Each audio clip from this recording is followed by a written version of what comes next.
Well, the Dodgers have dropped back-to-back series. Another slow start in April, but hey, stop me if you've heard that before. My name's Ryan Bershinger, and yeah, I'm here to remind you that this is just what the Dodgers do in April, so no need to raise your alarms just yet. Not just yet. I'm Monse Bolaños, and all I see is Shohei Ohtani might be doing a little bit too much, but it's just April. And I'm Bo Benson, and I am going to tell you why you guys are all taking the wrong angle on a trade you're whining about so far this year. Ooh. This is the Sick Podcast, the Dodgers Zone. Let's get into it. Turn up your volume. Because you're about to listen to the Sick Podcast. The Dodgers Zone. That's ball strike three.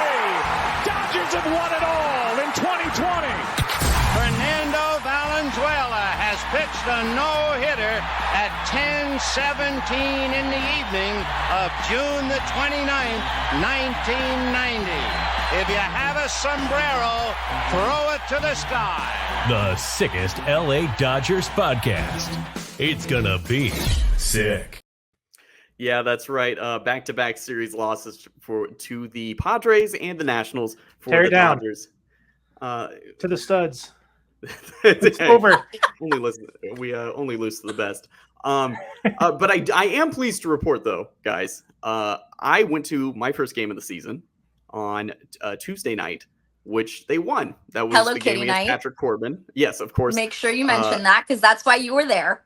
Yes. Yeah, I can see that. See that now Hello Kitty right there. Well, that's the bobble from last year because I frequent the Hello Kitty nights. So now, a proud owner of a nice Hello Kitty crossbody bag. It's actually really nice. It is really nice. Yeah, I'm giving it to a friend, okay, because it doesn't, it doesn't complement my features very much, so it's okay. Somebody else can have it. But what I am the proud owner of now is the new beer bat, as you can see behind me. Got the new beer bats at the stadium. This is actually fantastic. Shout out to Audrey's family because they got this for me. I didn't even ask. I didn't even ask for a drink. And they sprung for the $30 beer bat. They know you so well. Hey, listen, I had a great time. And of course, the Dodgers were facing Patrick Corbin, which is typically an automatic win. They had a great time. It was. I vouch for the beer bat. Okay, and not super easy to clean. No. But I've rinsed it out plenty now, so it shouldn't be. I'm not going to put another drink in there. And you can't put it down.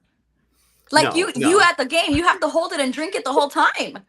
Like there's no other option. You have to drink it. I will say though, it is nice. It's got a grip at the bottom. It's got a nice soft grip. So like it's, you can hold it the whole time. It's fine.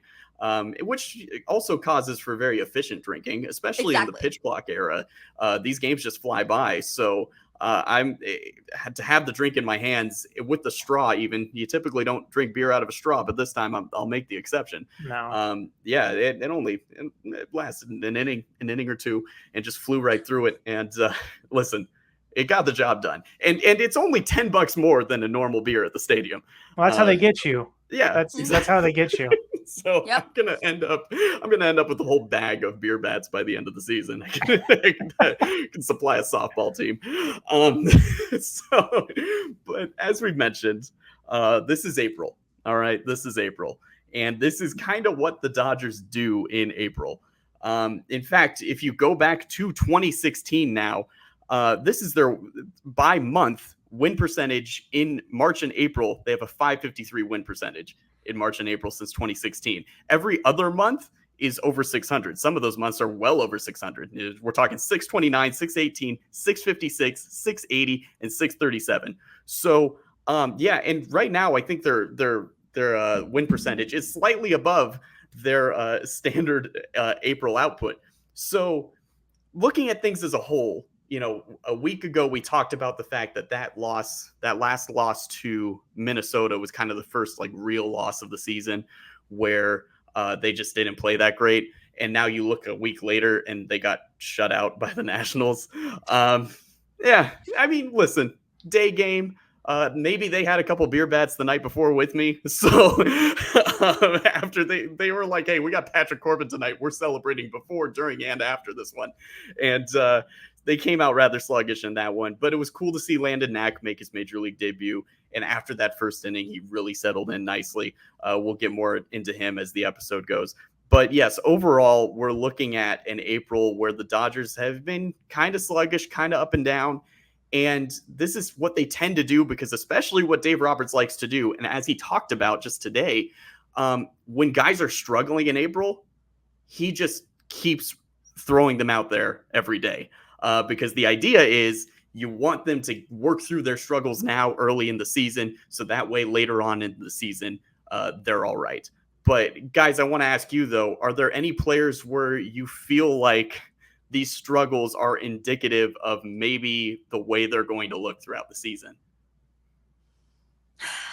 I mean, I hope not, right? Here's the thing. Like, I know it's April, and I wish I didn't care about being shut out by the Nationals, but I do care.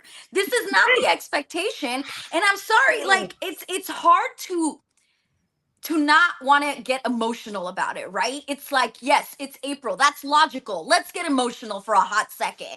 We should not be shut out by the Nationals. The Dodgers have one of the best offenses, top 5 in basically all of them. How much money did we spend in the offseason? Don't get me started. This is not what we should be seeing. And even though it is just April and there's so much season left, I have a hard time keeping a cool, level head like Dave Roberts and the rest of the Dodgers do. I'm the one that gets stupid about it, yelling at my TV. They're fine. They're dandy. I'm not. I know it's April. Yeah. I get it.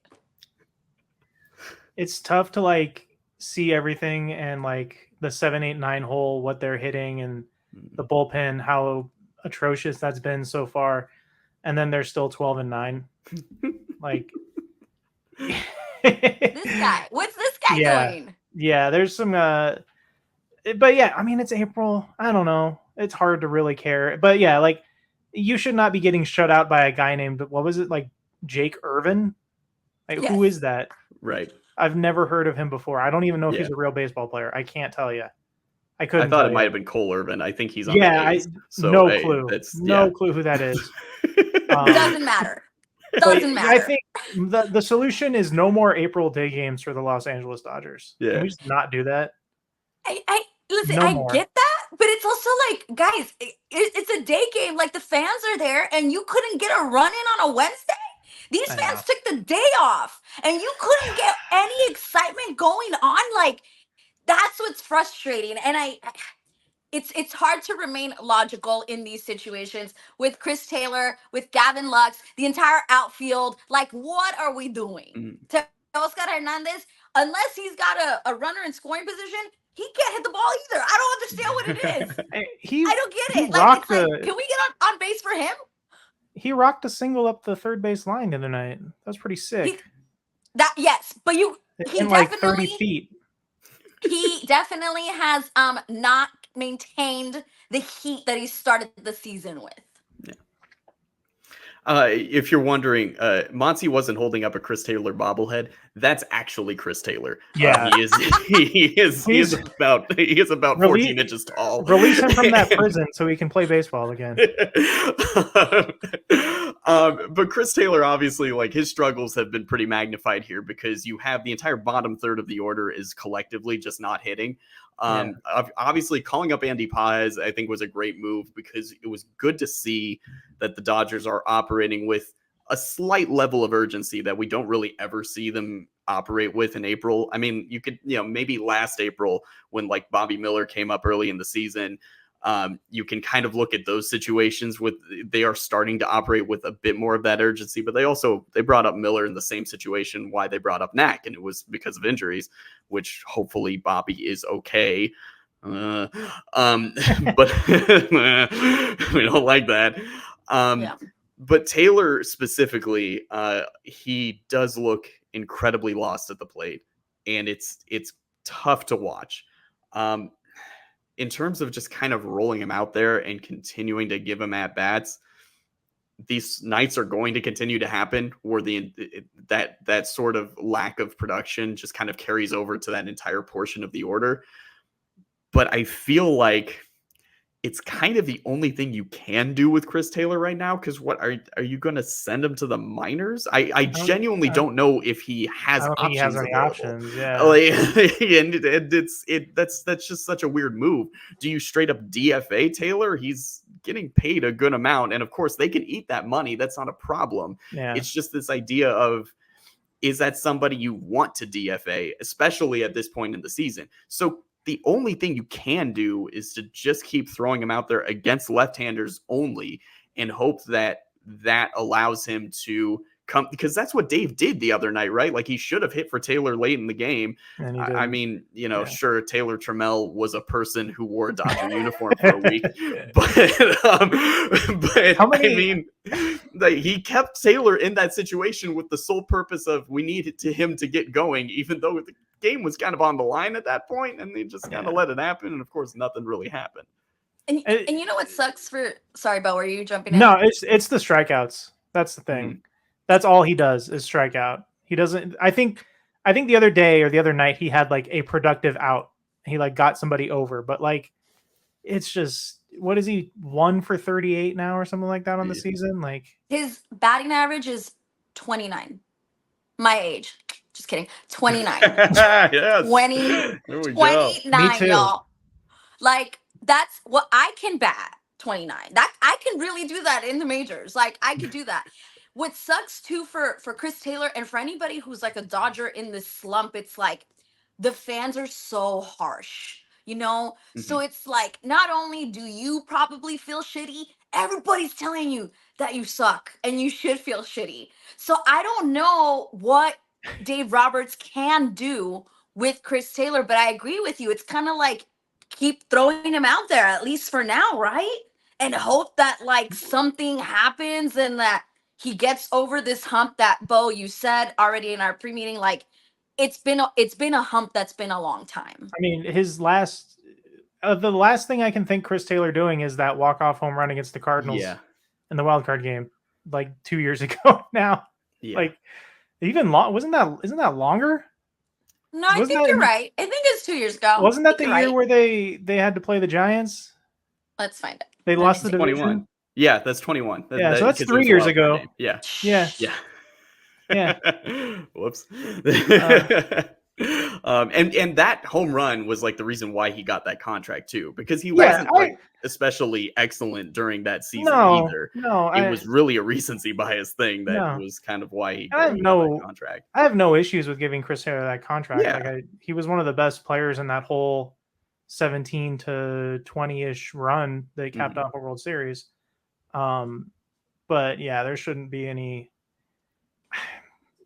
Miguel Vargas, like, what are you doing? You want to come up, like, see if you can play? Like, they just need somebody to do what Pajes did that night he came up and get just at one point in the game, just hit a single so that you can turn the lineup over and see what happens. But like, yeah, the hole that is that 7, 8, 9 spot is really, really glaring right now.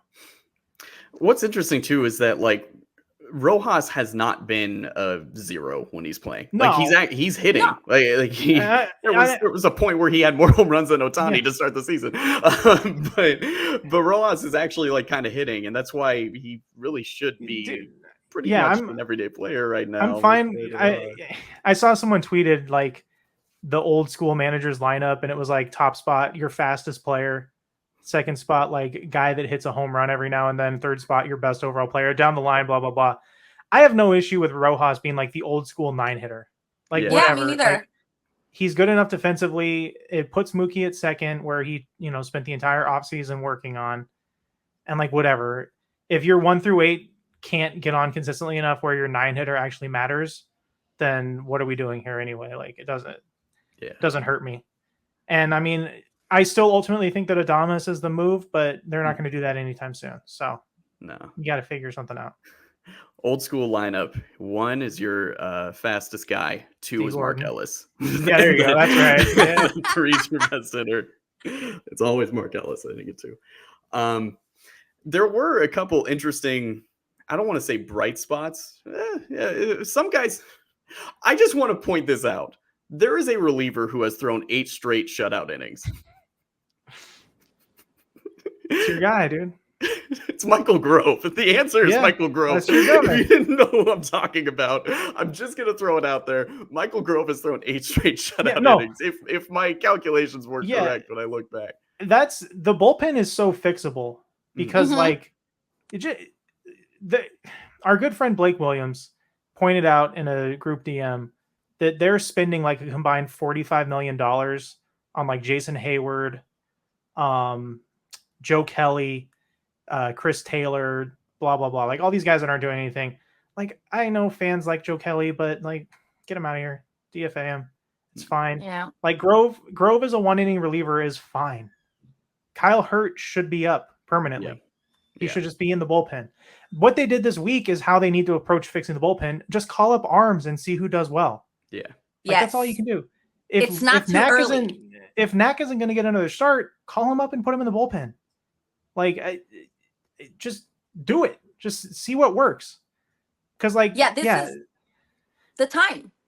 This is fixable. the time. The bullpen is so fixable. It's not even funny. Like, Trinan will come back, and I think there's someone else that's going to come back. Who else are they waiting for? Yeah, Brewstar. So, like, well, you just got just get Kyle Hurt. That's all I'm asking. Just get him up there. Blake Trinan, just this week at the stadium had a simulation inning or two. We were running tours, and he was out there. Like he's doing the simulated practices that he needs to for Blake Trinan just this week. That's, I'm good for him. Yeah. That's multitasking right there. And the Dodgers are going to New York right now, right? For the Mets series? Yeah. That's in New York? Is that in New York? No, it's here. Blake, it's here. They were it's here. Oh, okay. It's Sorry. Here. Friday I'm just thinking Blake is in New York right now. He's looking for a specific 12 people who are currently unnamed, trying to get them to he's trying to sway them in a certain direction. Yeah, anyway. He's not going to be activated. He's not going to be activated till after the weekend. He's got some business out there. There's still some other things going on that Blake's a little distracted by. Sure, number 11, relief pitcher for the Los Angeles Dodgers.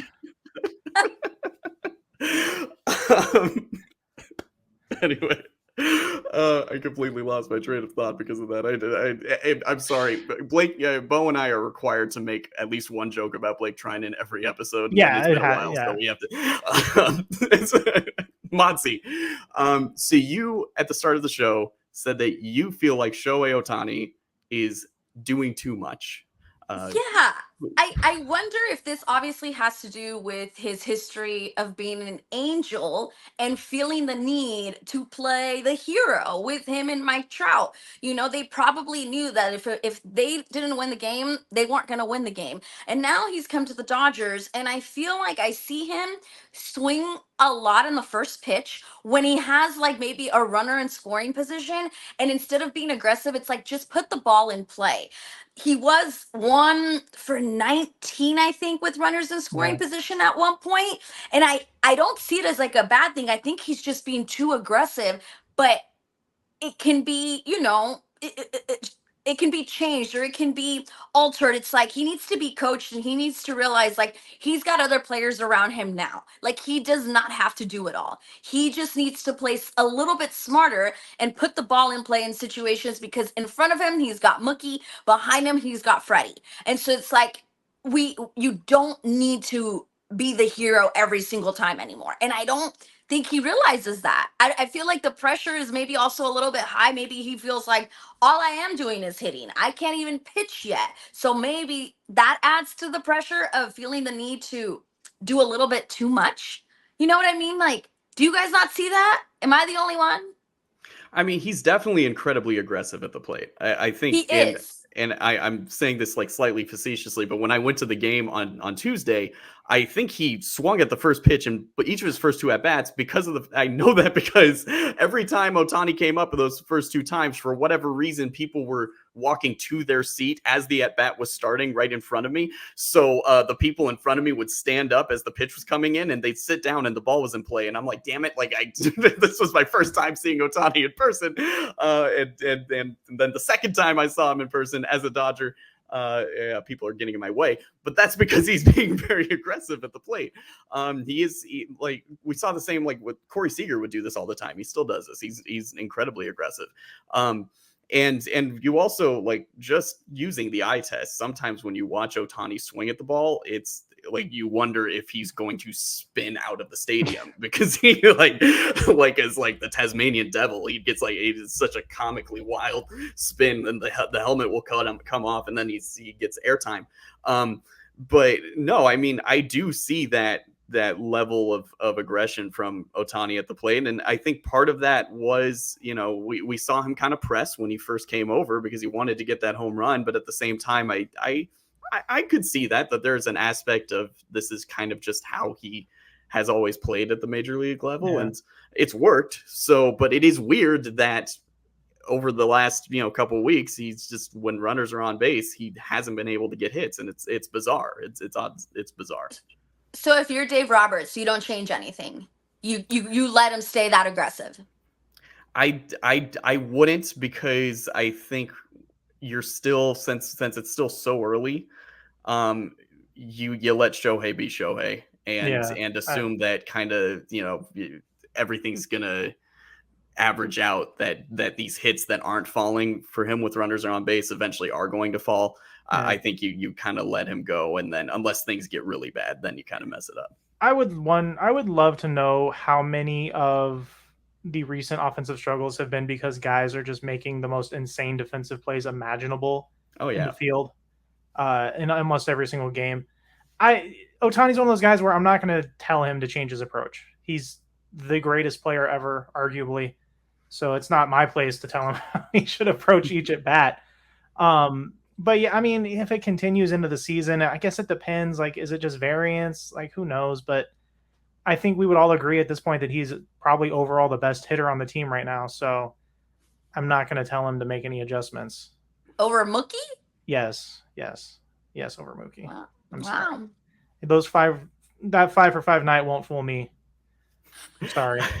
I see through your tricks, Mookie Betts. I keep going back to the fact that I was at that game. But it, probably the effects of the beer bat and the effects of, I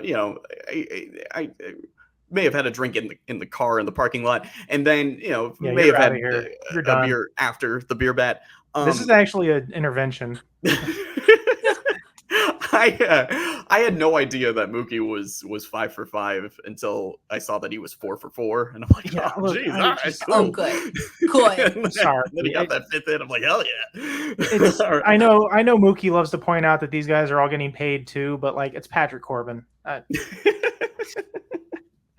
Patrick Corbin makes a lot of money. Yeah, he gets paid a lot of money. What an all-time swindler that guy owns. Don't take away from it. Nobody else did it. He's the only one who did it. That's true. Don't take away from it. That's true. 5 slap singles. Hell yeah, buddy. Don't get me started on that, because that was like last season. Was it Luis Arias that was almost batting 400? And there was people like, yeah, that's singles. right. Shut up. That was me. Play. That was literally me. Don't see yourself. Shut up. Get out of here. Get out of here. Put the ball in play. That's what matters. Shut up. Mookie's first hit was a double, if I remember correctly. And I think there was another double in there. Wow. I think. Did he buy everybody in and out? You guys are all ball players too. Here's a double-double. Sheesh. Okay, Beau, you said that you want to talk about a specific trade. Yeah. Yes. There have been a lot of people complaining about how the Dodgers traded Michael Busch instead of Gavin Lux after Busch hit, 5 home runs in 5 games or something like that? Yeah. Something like that. Look, here's the thing.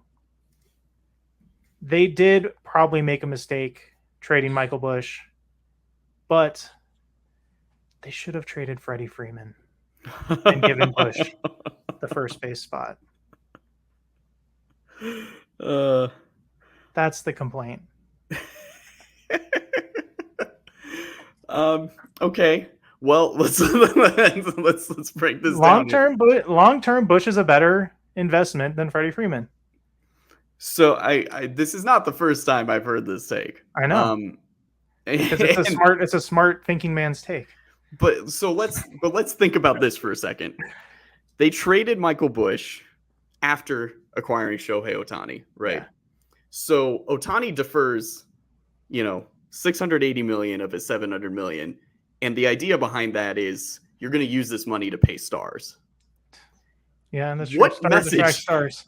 What message do you think that sends to Shohei Ohtani? No, I mostly right away they're like, actually, the guy who was third in MVP. Well, no, yeah, that's why they should have done it before that.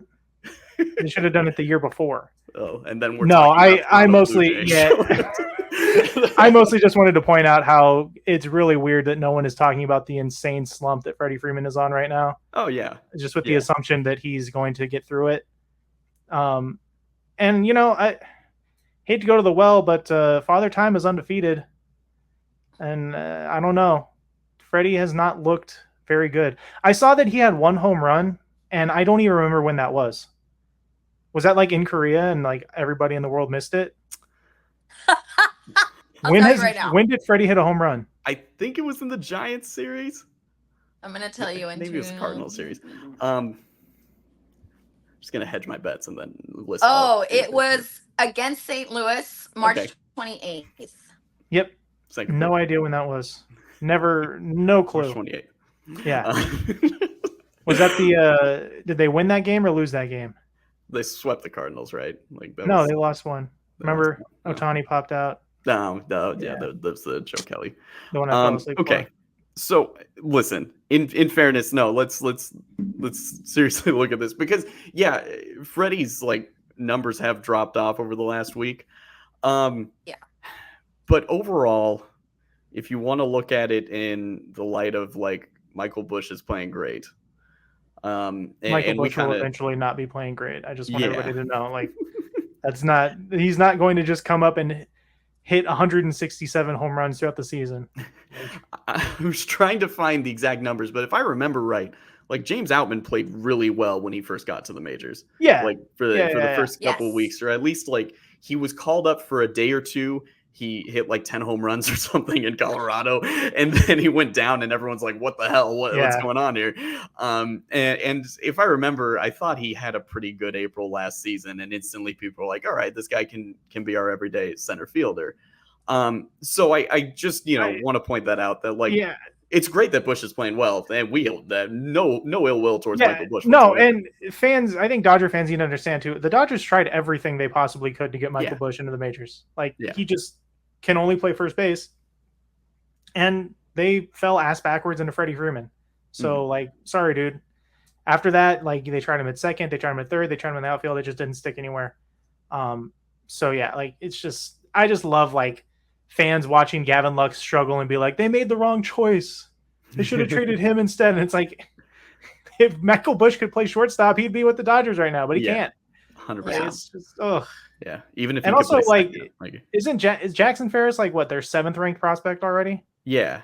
Mm-hmm. He's going to be up probably next year or the year after. Yeah, and Zahir the other guy they got, is actually he's good. He's a very raw talent. He's just young, but there's a good potential with him. But so but I would like to see Freddie Freeman maybe square up on the ball every once in a while, hit a double like he usually does. Mm-hmm. It's a little strange that he's not, because Freddie was one of those guys when they signed him, I remember being he's just going to age gracefully because it's not like his game requires pure athleticism. He's just a good hitter. So it is very strange that he's kind of going through something, whatever it is he's going through. Hope he figures it out soon. It'd be nice to get him to break out here soon. And he will. Yes. That's the thing. And that's that he's the player that gets that leeway that Chris Taylor's getting. Mm-hmm. Maybe Chris Taylor shouldn't be getting it, but Freddie's still hitting almost 300. And he'll turn it around eventually. He's going to have a week where he hits 700 with 4 home runs, and then it's, water under the bridge. Yeah.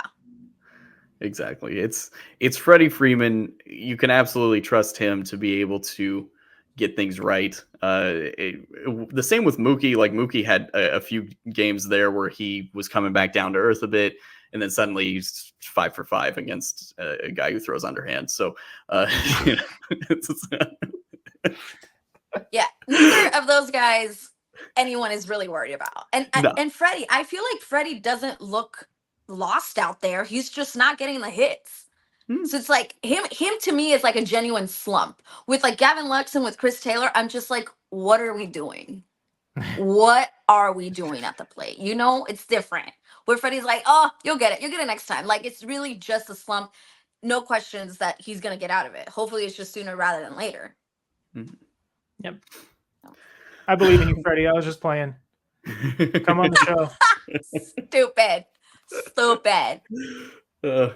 It's all right. We can clip that and let people drag you for it. We will take any engagement. I know that's fine. I don't mind. Just say, that's fine. Give us those views, baby. That's all we want.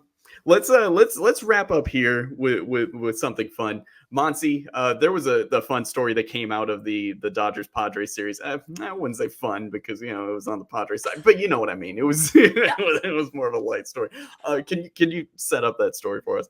Yeah, so we were playing against the Padres, and stupid Manny Machado, hit a home run into the pavilions, and this was a nationally televised game, which didn't help the guy who caught the ball. The guy caught the ball and thought he was sneaky enough and had another ball in his pocket and threw it back because you're not supposed to keep the ball if it's a home run from the opposing team.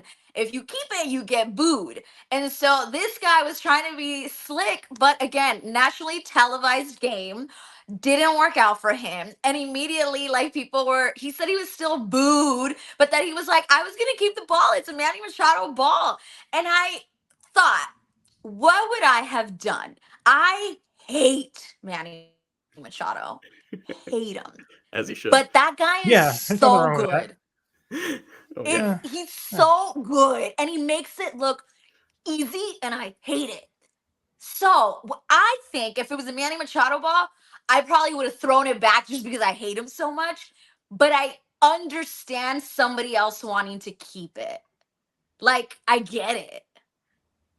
Yeah, look, I'm not scared of the people that sit in the bleachers anymore. Like, oh no, what are they gonna do? Boo me? Big deal. Now, if this was like 20 years ago, yeah, I'm probably throwing that ball back. But no. You do not scare me, pavilions. You're keeping any home run ball from the opposing player. Yes, I have no issues with that. Whatever. Yeah. Oh yeah. Yeah. Yeah. The people in the people in pavilions are not doing anything to me. I'm gonna do something to you. I'm gonna boo you if we're sitting in the pavilions and you catch a home run. That's fine. And you don't want to throw it back. I'm gonna boo you. That's fine.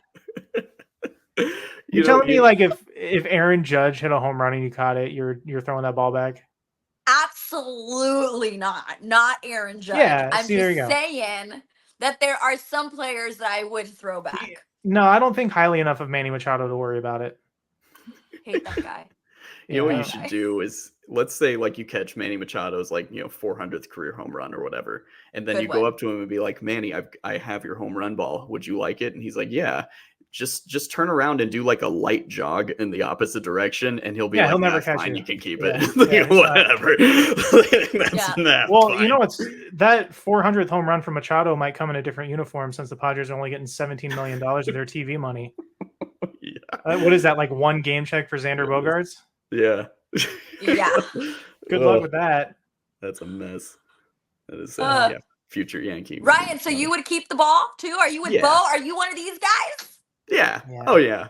I'm keeping it. I'm down with the backup ball scenario. If you go to enough games where like this might happen, I don't hate the idea of carrying a backup ball in your pocket. And people are like, what's that baseball in your pocket? And you're like, yeah, just in case I catch a home run from the other team. And they're like, yeah, sure, weirdo. And sure enough, here he does. He pulls the switcheroo. So way to go. Good for you. You would have gotten away with it if it wasn't for ESPN. Yeah. Exactly. ESPN ruining lives. Yeah. Ruining lives. No. I mean, it was funny. It just was so clever. I don't know. I don't remember reading if he walked in with this extra ball or if he caught it like before, like during warm-ups or something. Because they let fans in, and this guy was a season ticket holder, from my understanding. So he could have been in early and maybe caught it during BP. I don't know if he did that or if he came with it. If he came with Probably it, just bought one in the store. Just waiting. That's hilarious. I real quick wanted to mention, did you guys see that New York Times article that detailed more of the fallout from Mizuhara's meeting in Korea? Oh, let's go. No. Did you? Yeah. So basically, you know how like the thing after the federal government report came out was that Ibe is just the fall guy, which makes no sense when you actually think about it for more than 2 seconds. That meeting that he had with Ohtani when they got back to the hotel, he asked Ohtani to be his fall guy. Yeah. Yeah. So that's smart. Another great, it's another great layer to this story that hopefully we will never have to hear about again soon. But yeah, that was just good to send to all the people that are still convinced that, somehow this guy is going to federal prison to help out Shohei Ohtani. The unmitigated gall to be like, hey, can you take the fall for this? Can you go to jail for me, Shohei, please? God. Yeah. The amount of people who are still parroting conspiracy theories about Ohtani while simultaneously caping for a Mexican League pitcher who recently got shelled in his outing for him to come back to Major League Baseball, as all he's done is pitch against single A guys and then get rocked in the Mexican League. Yeah, miss me with all that. That's about all there. That's about all there is to say about that guy. Yeah. All right. Well, what do you guys say? I mean, I think we wrap up the show here. We gotta. It's April. Nothing to worry about, except things to worry about. We're fine. Yes. It's fine. It's fine. April showers bring May flowers. A week from today, Caleb Williams will be a Bear. That's all that matters, guys. That's right. I'm really man. I can't wait until the Bears trade out of that spot so they can go down and take JJ McCarthy instead. There you go. This is what we want. Take him from the Vikings, and the Vikings are like, all right, I guess Michael Penix then. And then the Lions are like, Spencer Rattler's still around. Let's get and then we can yes, and the Packers can just continue to have fun in the North. All right. But until next time, enjoy some Dodger baseball that's not in New York, that is back home in LA, but it's against the Mets. And then we get the Nationals again. And revenge series against those dreaded Washington Nationals. That's what's coming up. That's on the docket. Maybe Jake Irvin will shut us down again. Until next time, this is the Sick Podcast, the Dodger Zone. Be sure to subscribe to our channel. Every week we're going to be coming at you. Follow us on Twitter at SickPodDodgers. Again, the Sick Podcast, the Dodger Zone. Thank you for all of your support, and we'll see you next week. And that's a wrap. Hope you don't miss us too much until next time. Follow the Sick Podcast, the Dodger Zone, on YouTube, Google Play, and Apple Podcasts.